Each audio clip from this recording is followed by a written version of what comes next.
सूर्य भगवान की जय हो, शंकर भगवान की जय हो। प्रिय भक्तजनों, आप सभी को छठ पूजा के महापर्व की हार्दिक शुभकामनाएं। छठ पूजा का पर्व निसंतान महिलाओं को संतान प्राप्त करवाता है और जिनकी संतान की आयु अल्प आयु है उन्हें दीर्घ आयु प्रदान करता है। छठ पूजा को लोक आस्था का महापर्व कहा जाता है। इसमें छठी मैया यानी षष्ठी देवी और भगवान भास्कर यानी सूर्य की पूजा होती है। पंचांग के अनुसार छठ पूजा का पर्व कार्तिक शुक्ल की चतुर्थी तिथि से शुरू होकर सप्तमी तिथि तक चलता है। छठ दिवाली के 6 दिन बाद मनाई जाती है। इस साल छठ की शुरुआत 5 नवंबर 2024 से होगी, जिसका समापन शुक्रवार 8 नवंबर 2024 को होगा। लेकिन छठ महाव्रत तब तक अधूरा होता है जब तक इससे संबंधित कथा ना सुनी या पढ़ी जाए। तो आइए सुनते हैं छठ पूजा की व्रत कथा। तो कमेंट बॉक्स में छठी मैया की जय हो अवश्य लिखें, सूर्य भगवान की जय हो अवश्य लिखें। अब सुनिए कथा। राजा प्रिय व्रत से जुड़ी है यह कथा। राजा को कोई भी संतान न होने के कारण वह और उसकी पत्नी बहुत दुखी रहती थे। संतान प्राप्ति की कामना के लिए राजा और उसकी पत्नी दोनों महर्षि कश्यप के पास गए।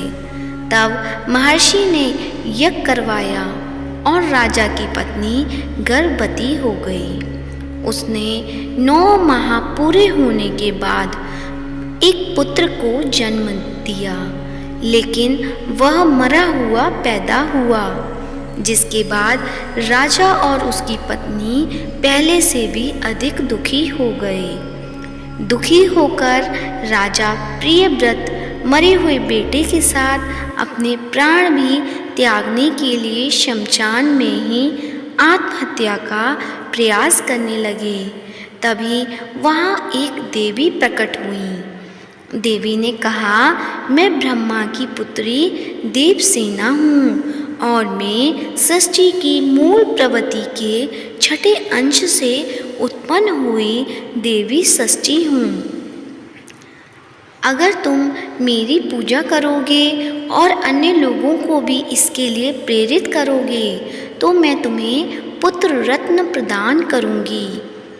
राजा ने देवी की बात का पालन किया और कार्तिक शुक्ल की षष्ठी तिथि को व्रत रखकर देवी षष्ठी की पूजा की, जिसके बाद राजा को पुत्र की प्राप्ति हुई।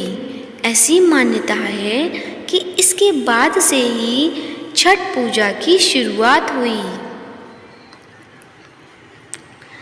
आपको बता दें कि छठ पर्व साल में 2 बार मनाया जाता है।